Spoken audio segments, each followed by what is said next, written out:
There's a conscience inside each and every one of us that dictates the difference between right and wrong. In the Cherokee culture, this is symbolized in a story. Essentially, there's two wolves inside each of us that are fighting, a good wolf and a bad wolf. And which one will win? The one that we feed. We'll dive into the specifics of this topic, as well as go over its origins and the symbolism. But I first heard this story from my grandmother, who passed it down through our family, and it's helped me in the realization and coping with myself as an intersex identifying individual.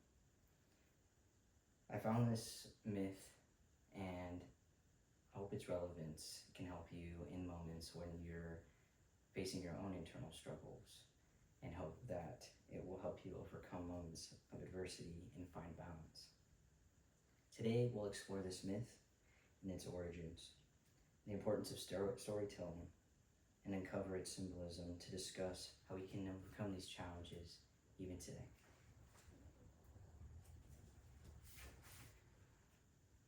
So the story starts with a grandfather who's talking to his grandson about these two wolves that are fighting each of us.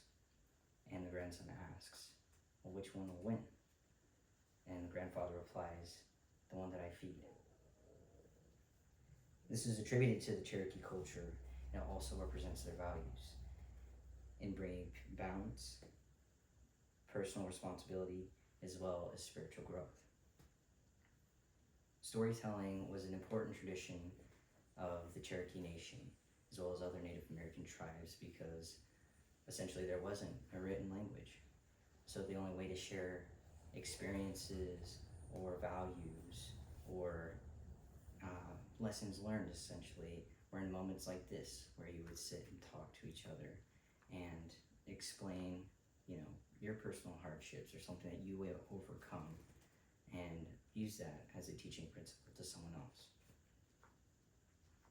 These are also told in stories to make them more relatable and memorable. It also reinforced beliefs, gave guidance, and an understanding of oneself in the community.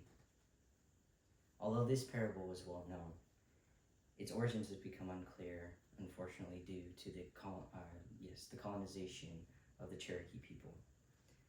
Jenna Rogers, who is a decolonization scholar, explains how the Trail of Tears and its impact of the ethnic cleansing of the Cherokee people have ultimately resulted in a loss of language and culture, as well as storytelling and identity preservation.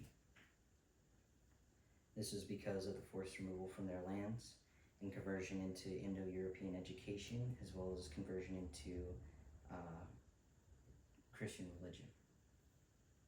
And this often discouraged the continued nature of oral tradition. It also fragmented the cultural knowledge, and the Western imposition diluted or altered the original meaning of the stories. And so, over time, that we've lost the true meaning and its origins. So now we've gone over some of the origins and the brief synopsis of this myth. To understand it completely, we have to go over the symbolism that's represented in this story. We have the duality of the wolves, or the internal struggle of human nature, good versus bad. And rather than just focusing on one extreme or the other, it's important to acknowledge the importance of balance in both, right? Acknowledging that at times we're gonna feel to respond a certain way, right? And it's not essentially that we're at fault for things or bad things that happen to us, but rather that we have the power of how we overcome that adversity or that challenge. And that comes in acknowledging both, not just choosing and or. The power of choice and personal responsibility is also emphasized by Simon Harrison, who wrote The Truly Alive Child. He goes on to emphasize that fostering mindfulness and conscious choices from an early age essentially helps navigate challenges and helps personal growth. It leads to a wholesome and grounded lifestyle, and this also aligns with the two wolves, that the mindset that we nurture will dictate the future will dictate the future path that we take in life. It also emphasizes that we hold the power to shape our future by the deliberate choices we make every single day. So what's the relevance of this story today, from a time where we were hunting and foraging and sharing our stories over powwows?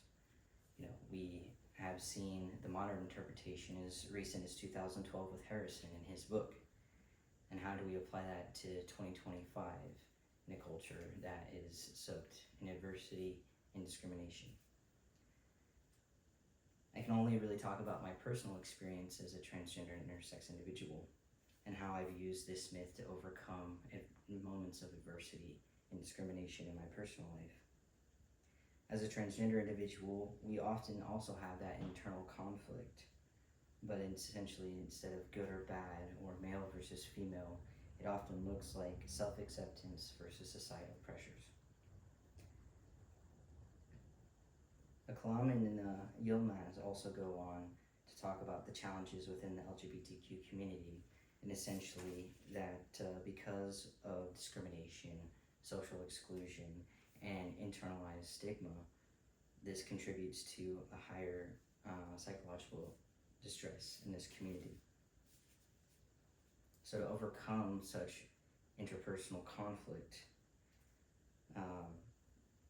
we have to have some kind of solution, right? Now it looks like embracing our autonomy, and essentially this will give us a better sense of self and better well-being, even in moments of adversity.